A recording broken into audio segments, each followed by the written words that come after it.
Hey, what's up everybody and welcome back to my channel. As you see, I finally got a webcam. I'm going to be putting myself in the videos. It took a little bit, but I felt like if I'm revamping my channel, might as well bring one in. Today we had a little bit of news. Actually, yesterday, I believe last night, we had some news in the NBA of Lauri Markkanen finally being on the move from Chicago. I remember a couple years ago when he was drafted, he showed a lot of promise, but he just hasn't developed as well as Chicago would have hoped. You can blame that on him. You can blame it on the coaches. Jim Boylan obviously wasn't very liked in Chicago. He kind of really stunted his development there. But they had him as a restricted free agent, and he was going to want to leave Chicago either way.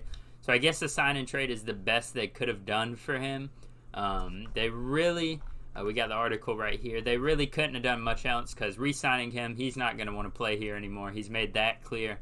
Yeah, it's just, I don't know what they really else could have done.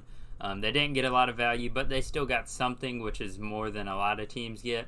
So we'll go ahead and start with the Bulls and rank each team and what they got. Derrick Jones Jr., first round pick from Portland, protected. It'll probably end up being theirs because it'll be in the 16 to 20 range, something like that. Portland's a decent team. Then a 2023 second round pick from Denver, just a second round pick. It's protected, so it may not even be theirs. Derrick Jones Jr., he's okay. He's a role player. He gets nice dunks, I can say that. He has a lot of highlights, but defensively, he's all right, but other than that, he's not much. He wasn't even playing in Portland the last month or so. A lot of players kind of overtook him, so he's obviously not a star.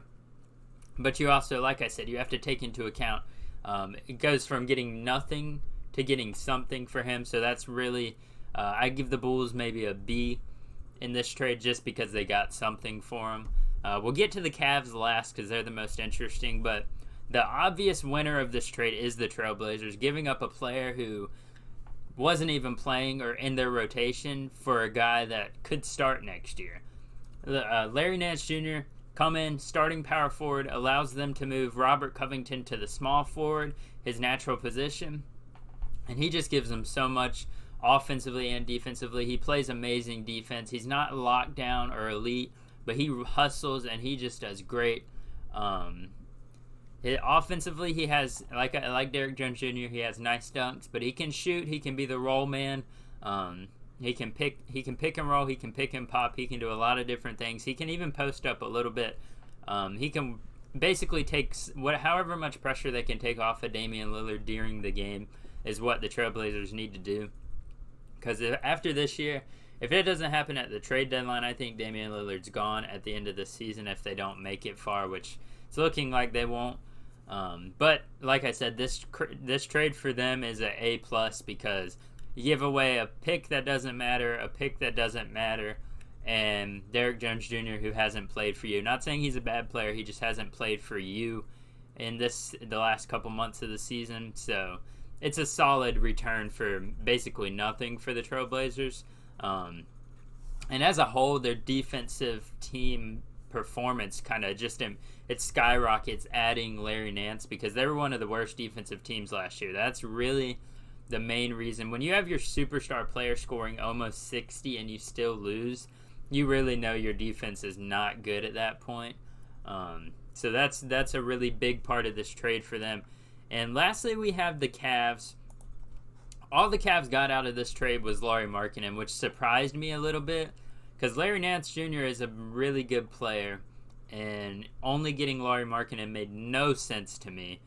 But that's not even the point of why this trade, in my opinion, is like a C to a D tier for the Cavaliers because it's just crazy if you look at it. Lauri Markkanen, Jarrett Allen, and Jonathan Kuminga are all power forward centers. Jarrett Allen's obviously starting center, but they also, you can't forget they have Isaiah Hartenstein, like I said, Jonathan Kuminga, who they just drafted very high in the draft. So that doesn't make any sense for them. Kevin Love, I doubt he's going to play, but he also just came out and said he doesn't want a buyout, so he wants that money. So signing Lauri Markkanen to a 3-year, $67 million deal, that's starter money right there.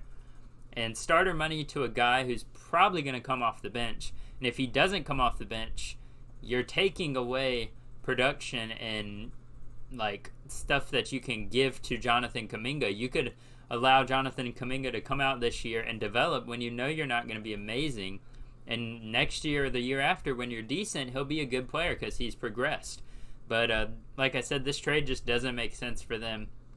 It gives them like 3 or 4 starting caliber big men, and that's just not something you want on a team, especially when you're paying all of them like starting caliber big men.